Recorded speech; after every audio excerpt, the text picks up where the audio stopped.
नमस्कार दोस्तों, मैं आपका भूपेंद्र नारायण सिंह। बीजेपी की ऐसी साजिश का पर्दाफाश करना चाहता हूं जिसकी वजह से हमारी पवित्र देवभूमि कलंकित हुई है।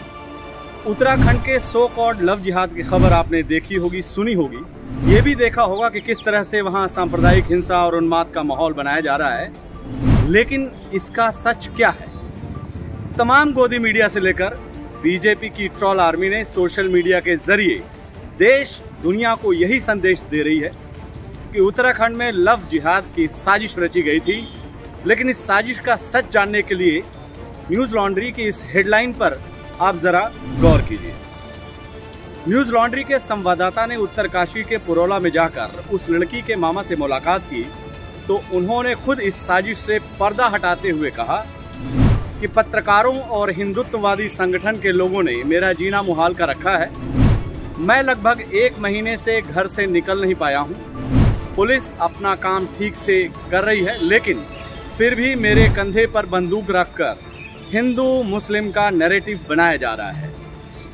पीड़ित लड़की के मामा के इस बयान को विस्तार से समझने के लिए पूरे मामले को ठीक से समझिए। पीड़ित लड़की के माता पिता स्वर्गवासी हो चुके हैं और बयान देने वाले यही मामा उसके संरक्षक हैं। 26 मई को वारदात वाले दिन 2 लड़के उबैद खान और जितेंद्र सैनी ने लड़की को नौगांव ले जाने की कोशिश की थी, लेकिन समय रहते लड़की के मामा को खबर लग गई और उन्होंने अपनी भांजी को दोनों लड़कों के चंगुल से बचा लिया। लड़की के मामा उबैद को पहले से जानते थे और वो मामूली डांट फटकार और उबैद के सॉरी बोल देने से मामले को रफा दफा करने के मूड में थे। इस बारे में वो बताते हुए कहते हैं कि हम लड़की को लेकर उबैद की दुकान पर पहुंचे। वहां पर मैंने उनसे कहा कि तुम लोगों ने जो भी किया है उसके लिए माफ़ी मांग लो तो पुलिस में शिकायत नहीं की जाएगी। इसके बावजूद दोनों ने माफ़ी नहीं मांगी और अकड़ दिखाने लगे, जिसके बाद मैंने पुलिस में शिकायत दर्ज कराई और दोनों पर किडनैपिंग यानी अपहरण का आरोप लगाया। अपहरण के इस अपराध को लव जिहाद में बदलने का काम पुरोला के एक पत्रकार ने किया। उसका नाम अनिल आसवाल है और वो आरएसएस राष्ट्रीय स्वयंसेवक संघ से जुड़ा हुआ है। अनिल पुलिस स्टेशन में लड़की के मामा से मिला और वहां उसने लड़की के मामा की तरफ से पुलिस में शिकायत दर्ज कराई। उसने शिकायत पत्र में पूरे मामले को लव जिहाद और देह व्यापार से जोड़ दिया और हिंदू आरोपी जितेंद्र सैनी का जिक्र तक नहीं किया।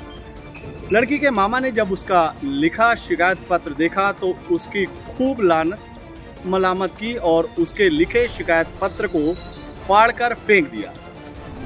इस सारे घटनाक्रम के साक्षी रहे पुरोला थाने के एसएचओ खजान सिंह चौहान इस पूरे मामले पर इस बाबत कहते हैं कि घटना लव जिहाद से संबंधित नहीं थी और शिकायत में लव जिहाद में लिखा गया था और यह बताया गया कि उबैद खान पीड़िता से अंकित बनकर बात करता था, जबकि यह पूरी बात झूठी है।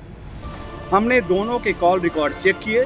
पीड़िता की उबैद खान या जितेंद्र सैनी में से किसी से बात नहीं होती थी। लव जिहाद की साजिश पुलिस स्टेशन में ही नाकाम हो गई थी, लेकिन सांप्रदायिक राजनीति के सपोलों को शांति कहाँ रास आने वाली।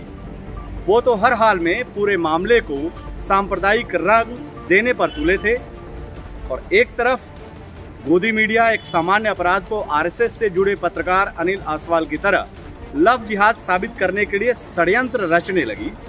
दूसरी तरफ भारतीय जनता पार्टी से जुड़े संगठन मुसलमानों को निशाना बनाने लगे।